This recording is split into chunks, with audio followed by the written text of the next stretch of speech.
2025 జనవరి 25వ తేదీ శనివారం కొరకు ఏర్పాటు చేయబడిన నేటి దిన దేవుని వాక్యము.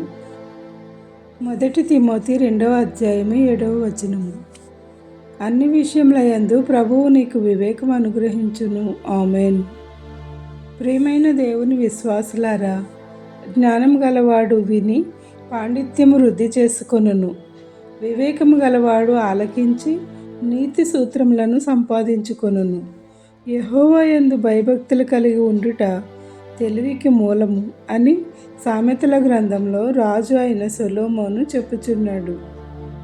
జ్ఞానమును ఉపదేశములను అభ్యసించుటకు, వివేక సల్లాపములు గ్రహించుటకు, నీతి న్యాయ యథార్థతలు బుద్ధి కుశలత పొందుట ఎట్లో తెలుపుతూ పాండిత్యము వృద్ధి చేసుకోమని ఆయన మనతో చెప్పుచున్నారు.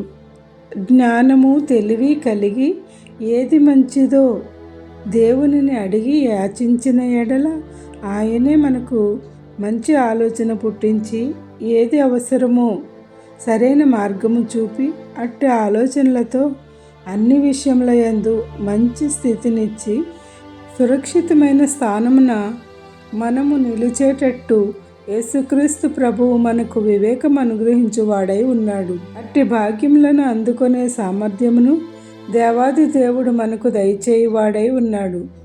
కావున ఆయన యందు భయభక్తులు కలిగి తెలివిని జ్ఞానమును సంపాదించుకొని వివేకమును పొంది యేసుక్రీస్తు ఇచ్చే తలాంతులను నూరంతలుగా పొందుదముగాక.